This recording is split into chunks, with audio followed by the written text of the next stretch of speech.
Hello, I'm Kyle Smith, and welcome to Fan Critique, or Fantastic Critique, or Fantastic Critic, or Fandemonium. I haven't really thought of an official name yet. This is my first video, this is my first time doing this ever, so I haven't really thought of a name. Recently, I've been criticizing a lot of shows, videos, and things, and then I just thought, hey, why don't I just make, a YouTube account, and here I am. So, if you like how I talk, how I analyze things, then I would like you to come up with a name if you can. So that'd be much appreciated. Thank you. But what has driven me over the edge to actually finally start doing this is one of my favorite shows, The Legend of Korra, which just had its finale. It blew up on Tumblr, 4chan, Twitter, things like that.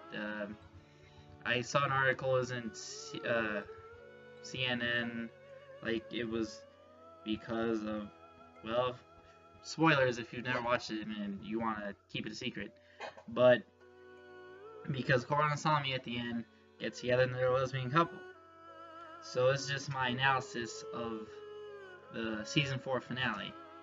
Now, before I get to my problems with the finale, I'd like to start off with the good, which, first of all, if you've ever seen the show, the action was great.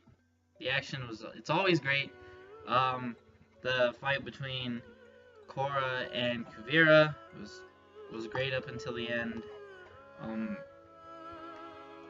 Even Mako and Bolin's, which Mako sequence where the lightning bends the reactor and that's all beautifully animated. The whole show is always beautifully animated. That's great. That's great. But overall, I feel like a terrible finale to a really good show, and I think that's a shame. Before you call me, like, you get ideas in your mind of like, oh, you're a bigot, like, oh, it's about the lesbians, like, I'm totally fine with that. I'll get to that, because that's my biggest concern. I'll start off with smaller things, like, for instance, Varric's proposal and wedding. Now, it's feel-good kind of thing, but it doesn't make a whole lot of sense.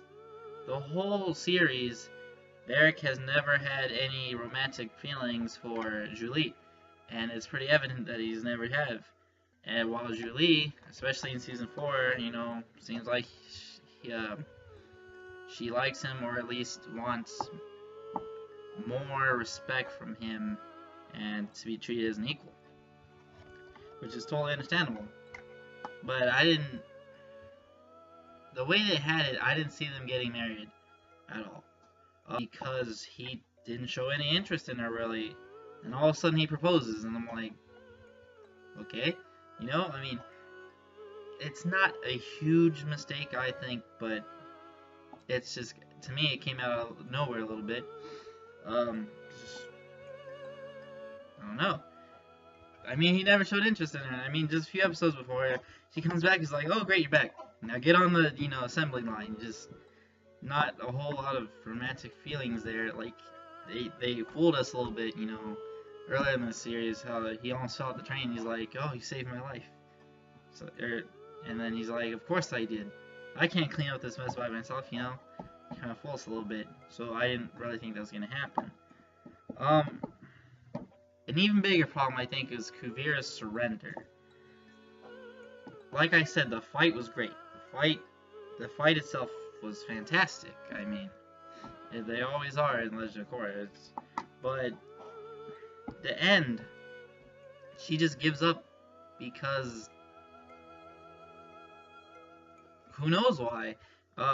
They give a half-baked psychology view of it, saying how she was an orphan and only wanted the best for her people, but I don't think purging your empire of anyone not Earth origin or killing people, and she's obviously killed people because she had her big mecha suit, and the Republic guards, she just blew up that, tower.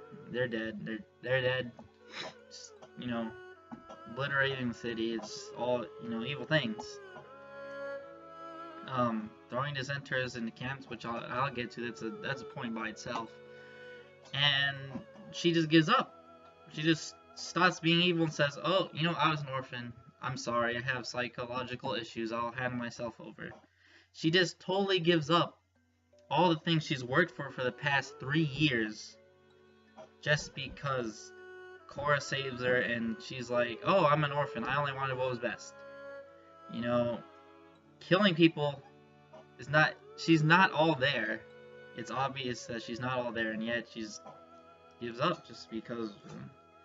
Now, with concerning Zuko in the original series, Zuko is the most thought out villain I think I've ever seen, because you get to see every aspect of his life and why he's doing the things he is, how he is, and you feel for him. It's his backstory so deep. You see his journey.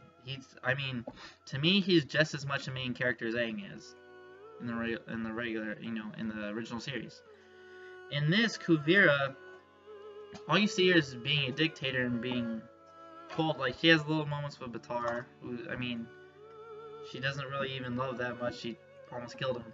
But you don't see much. You see her as this cold dictator that'll do anything to win, that just wants power. And all of a sudden she just flips the script and becomes a whole different person at the end. If you'd shown her backstory earlier, or you showed parts of her character that were different, that would actually make sense, like, then it would all come together much better than it did. If you showed her being an orphan, if you made us feel for her, you showed her that side of her character, then that makes sense. But how they did it came out of nowhere. It just, all of a sudden, I'm like, oh, I'm not evil anymore. I'll give up my entire empire. I'll stop taking over your city, even though without the mecha tank, the big suit, we could still crush you. I'm just gonna give all that up. Yep. And she had troops there too. She had her, battalion there, and she still gave it up. It's not like she was defenseless against them. She's outnumbered. She just gives up, which I don't like at all. Also, you don't ever see her and Baatar again after that. You don't see them talk about whatever happened. It's just kind of a loose end. And it's obvious, because even if they did throw in her background in the end, it'd seem a little forced, seem a little rushed, but they did so well with Amon in doing that. Like, they dedicated half an episode to his backstory. That worked. With Zuko, you had an entire series, and of course that worked even better. But with Amon, it worked, and you could have done that. You could have done that with Kuvira, but you didn't. You just said, "Oh, I'm an orphan. You saw through me. You psychologist. You got to me. Oh, I'm gonna give up." Let's talk about the camps. That's a point all by itself. The internment camps, the re-education camps. You have an episode where Bolin and Varric run into some escapees from these camps, and they say that Kuvira is purging the entire empire of anyone who is not of Earth descent. That's a big deal. That sounded like a big deal. When I first saw that episode, I was like, holy shit, this is going to become a big deal. They're going to go into one of the camps, they're going to liberate it, it's going to be all out World War II stuff. And it is never mentioned again, ever. Ever. The creator said all loose ends would be tied in this finale. No, they weren't. They absolutely were not. Why would you add such a big piece into the series and then never readdress it ever again? Which goes along back to Kuvira's character. Kuvira is doing this. She is being Hitler. Hitler did not all of a sudden say, you know what, I was abused as a child. I'm sorry. I'm just going to give all the land I took over. I'm sorry for the people I killed. I'm sorry. I'm going to just give up and just face my punishment. No, he didn't do that. He didn't do that. He tried to the end, and then he killed himself because he was Hitler. Though a genius, he was at the same time mad. He took the desert fox out of, he took Rama out of Africa. That wasn't very genius, but, he got an entire nation to follow him, just like Kuvira did. Kuvira is, of course, Hitler. Now, this is kind of a small one, but number 4, the fourth point, would be, we've gone through 2 series now, 2 complete series, and we still do not know what happened to Zuko's mother. what happened to her? We got a tease in the very first episode of Legend of Korra. We got a tease. And so I was thinking, like, well, okay, they're teasing us, you know, they're having fun with us. Then later in the series, Zuko himself is going to explain it. He's talking to Korra, or something like that. And they never, ever, ever answer it. I have heard something about, someone mentioned something to me about a graphic novel, you know, explaining that. So I could be mistaken. Maybe they did answer it in another medium, but not that I've seen. So that's an iffy one. But the fifth point, and by far the biggest, you know, is Korra and Asami are together. And that's out of the clear blue. That's from nowhere. They went from, like, growing friends, they were growing to become really good friends, to all of a sudden they're lesbian for each other. And I don't see it as the big step as everyone else does. I don't see it as this groundbreaking thing. Maybe if they had done it right. If I thought they had done it right, I'd see that, but not as they did it. It's just so thrown in there, it's shoehorned in there, it's forced in there. Of course, a non-heterosexual protagonist would be great. I've not watched a whole ton of anime, you know, things like that. I'm sure people, you know, there's been protagonists, but, like, in this medium, you know, Nickelodeon, things like that, there's never been, you know, a non-heterosexual protagonist, anything like that. And I think that's really good. That is, of course, really good, but they just did it so poorly. It was executed so poorly. It comes from nowhere. They say they had 2 seasons of progressing on it. And they say, let's see. According to Brian Koenigsegg, one of the creators, he says, if it seems out of the blue to you, I think a second viewing of the last 2 seasons would show that perhaps you were looking at it only through a hetero lens. I went back and watched both seasons. I saw the hints. The first time I was there, I saw hints, but I know that can't be it. They were just so small and insignificant that was such a big jump from this to there.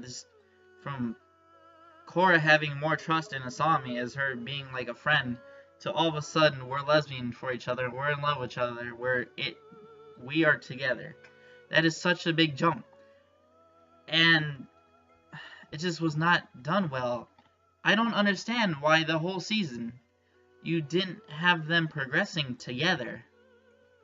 You had them, you know, talking to each other sometimes. You know, you didn't have a bunch of deep stuff. You had, like, and when it was deep, it was for such little time that you didn't have any real development as characters with each other. Brian Koenigsegg also writes, you can celebrate it, embrace it, accept it, get over it. Or whatever you feel the need to do, but there's no denying it. That is the official story.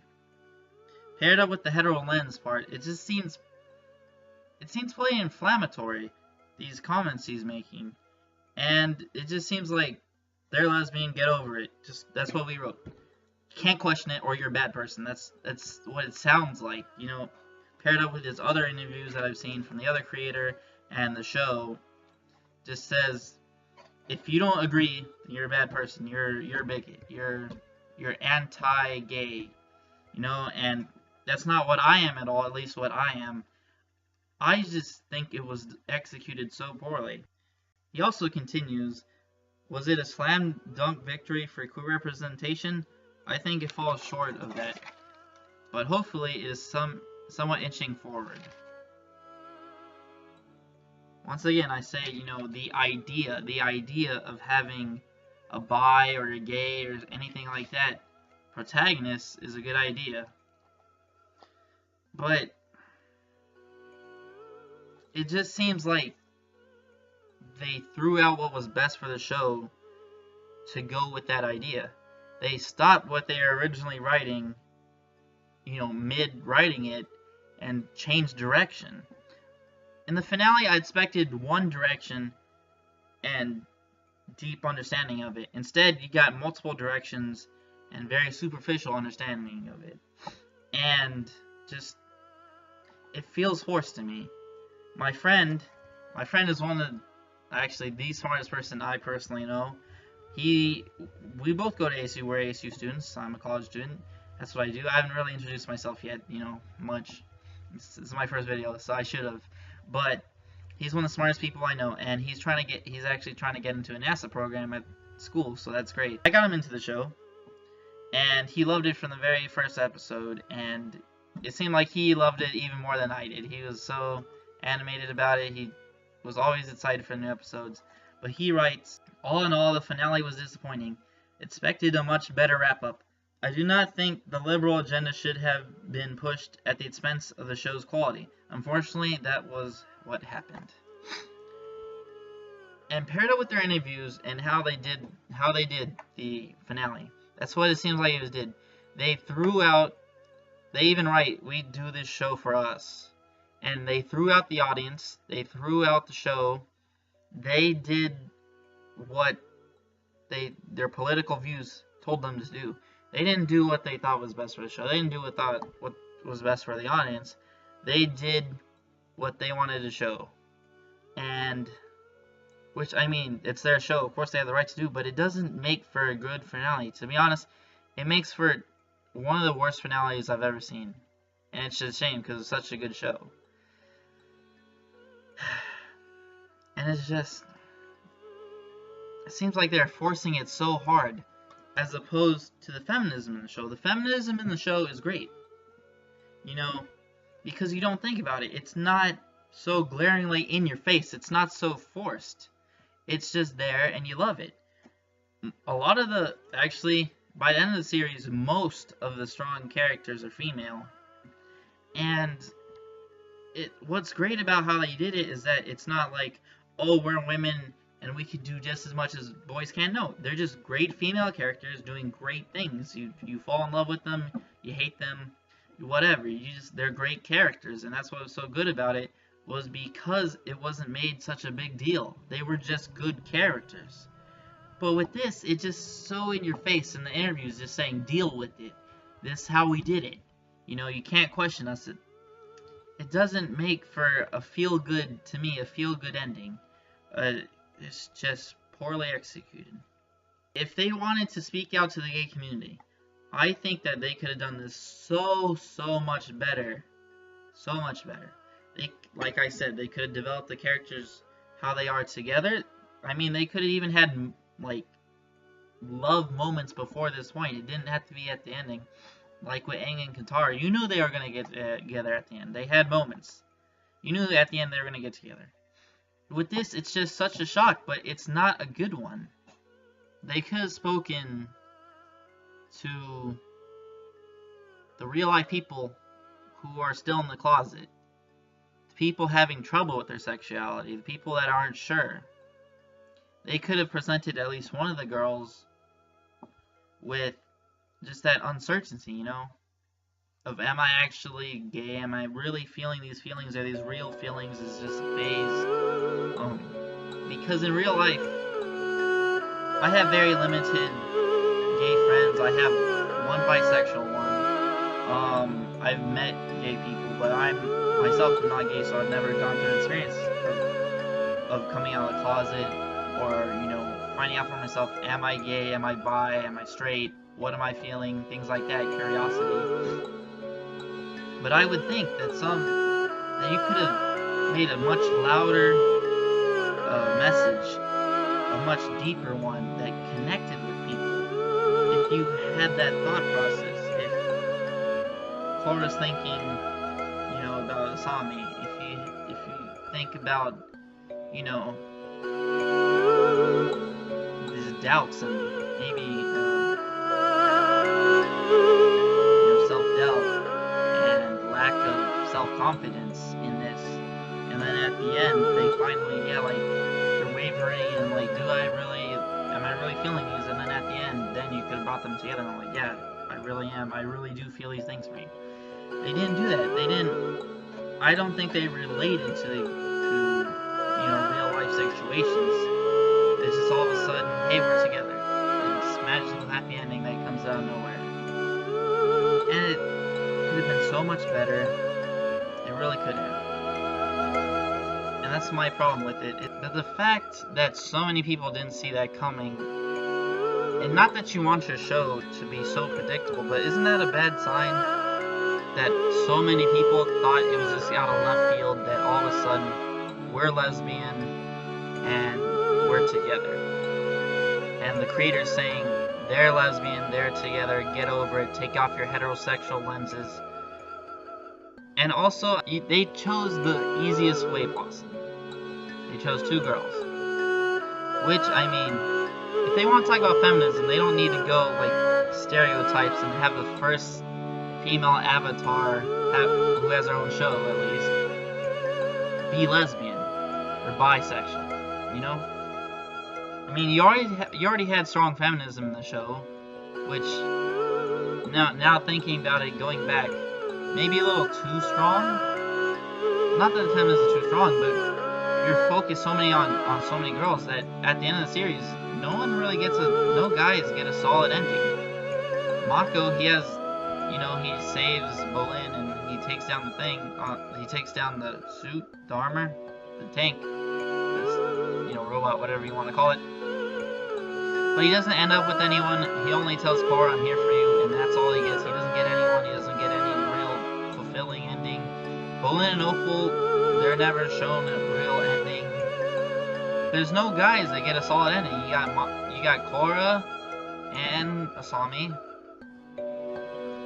and that's really it. You don't really have any guys that get a solid ending. And of course, you want feminism. That's great. Like I just said, it has so many good female characters doing these great things, but you don't want only girls. You want the guys, to be in there too, because then you'll just go in the other way, too top heavy the other way. Though up to that point to the show, it was great. I think it's perfect balance. It's still, the whole show is a slight majority of the girls, but then at the end it's so overwhelming a majority, it might be a little too much, maybe. But still, Korra and Asami, it's just so poorly done. It's so poorly done. It's not that I hate the idea of them being together, it's just, really, it just comes out of nowhere. Let's take a vacation to Spirit World. Hold hands, we're together. We're in love. As the creator actually said, they're in love. It comes out of nowhere. Okay, let's think of their relationship. Season 1, they fight over Mako. They fight over the same guy. Season 2, Korra's with Mako, and they're not really, Korra and Asami don't have too much interaction. Season 3, they do start to become friends. And then Season 4, you have Korra being away for 3 whole years, not seeing her for 3 whole years. Granted, Korra only does right to Asami, but I actually thought it's more her being weird and a slight little bit bitchy more than I'm in love with Asami. Like, I never thought that. I was just thinking, well, they're developing their friendship. They're becoming closer. And even throughout the whole Season 4, they don't have a whole lot of defining moments. They're just, with each other. And then all of a sudden they go from that to a developing friendship, not even a established, stable, great friendship, to we're lesbian and we're in love. And I just think it's just so forced to try and force the liberal agenda down people's throats. And hey, my friend Jose, he's liberal. All my friends are liberal. I'm pretty liberal. Well, I'm just in the middle, kind of, really. And like I said, nothing wrong with having a gay couple. I think that'd be great. If you started off the show with Korra being bi or gay, that would have made sense. Even at the start of Season 4, if you have her and Asami actually developing it, making it clear, that would work. But this just doesn't. There's not enough to go on. They say there's plenty of clues. There's not. There's really isn't. You have Korra giving her looks sometimes. You have Korra only writing to her. You have... And what else is there? What else is there? There really isn't anything. And it was just so poorly executed. I'm really disappointed in how the series ended. Still love the series as a whole. It's a good show. But the finale just... almost ruins it for me. And I kind of, when I first read the creators' comments, it kind of made me a little angry, because it just sounded so pompous, so, and of course they're taking the right side of things, the idea, but how they executed and then what they had to say about it after. This is how we did it. Get over it. That just makes you sound kind of like a jackass. And so, I mean, I still love Avatar: The Last Airbender. I love Legends of Korra. But those are my thoughts on it. So, I thought the finale, besides the fighting, besides the action, you know, and how everything is drawn, because everything was beautiful again, like it always is. The finale itself, the content was not on par with the rest of the show. Everything was rushed. Korra and Asami magically become lesbian and get together. There are no solid endings for any of the guy characters. Mako kind of gets stiffed, and I know some people don't like Mako. I do. I think he deserved a better ending, especially after he really does. In the finales, he shows up. In every finale, he does something great, and he never gets really as much airtime as I think he deserves. They don't really show much of an ending for Opal and Bolin. Toph just leaves all of a sudden, you know, I mean, that's not a big one, but I would have liked something better for her. And there are plenty of plot holes, like the internment camps and why Kuvira just gives up, just all of a sudden gives up her dictatorship. So those are my thoughts, and I hope you like the videos. I'll make more. My reactions on Jurassic. I know this is a little late, but this is what I've been wanting to do. And I'm finally doing it, so I was thinking about my thoughts on Jurassic World trailer and the Walking Dead season finale and the Spider-Man, the Amazing Spider-Man as compared to the original series.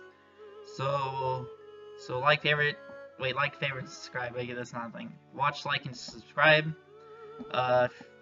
If you like this, if you actually like my thoughts, you know, maybe I was a little run. I talked a really long time, but hey, I'm working on it. So if you liked it, you know, comment to me. I'll comment back. You know, you can say anything to me. We'll talk about it. And if you can think of a name for my page, because I really want to grow from this, and I really want to become better and more professional. And if you have a name for my page, then please tell me, because I can't think of a really good one yet. So, thank you. Have a good day.